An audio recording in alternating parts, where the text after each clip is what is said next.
CBSE और ICSE की 12वीं की परीक्षा के लिए छात्रों को अंक किस तरह से दिए जाएंगे, इस पर आज सुप्रीम कोर्ट में अहम सुनवाई होगी। कोरोना संक्रमण के खतरे को देखते हुए सीबीएसई ने 12वीं की परीक्षा रद्द कर दी थी और एक खास कमेटी गठित की थी, जिसका काम ये तय करना था कि आखिर बच्चों को किस फॉर्मूले के आधार पर मार्क्स दिए जाएंगे। और आज 13 सदस्यों की कमेटी सुप्रीम कोर्ट को रिजल्ट की प्रक्रिया से जुड़ी अपनी रिपोर्ट सौंपेगी। रिपोर्ट में सीबीएसई और आईसीएसई की 12वीं परीक्षा का मार्किंग क्राइटेरिया दिया जाएगा।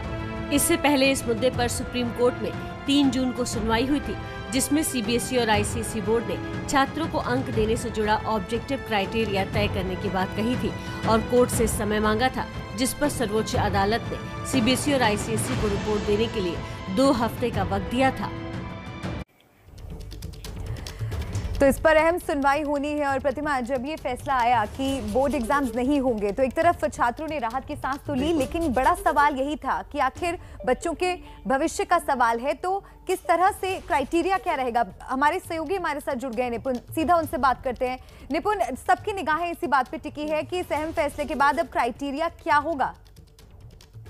देखिए, 3 जून को जब सुनवाई हुई थी तब आधिकारिक जानकारी सुप्रीम कोर्ट को दी गई थी कि परीक्षा रद्द कर दी गई है, परीक्षा नहीं ली जाएगी। सुप्रीम कोर्ट ने सराहना भी की थी इस बात के लिए और ये कहा था कि हमको समय लगेगा कि क्राइटेरिया डिसाइड कर सकें कि कैसे अंक दिए जाएंगे। अभी तक सीबीएसई या आईसीएसई की तरफ से कोई भी एफिडेविट फाइल हुआ हो, इसकी जानकारी सार्वजनिक नहीं हुई है।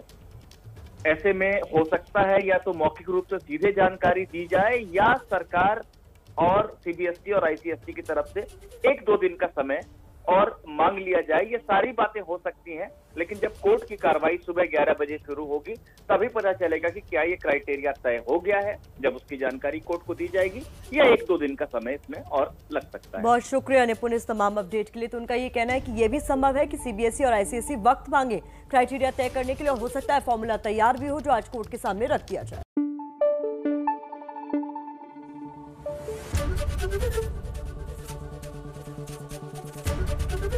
एबीपी न्यूज आपको रखे आगे।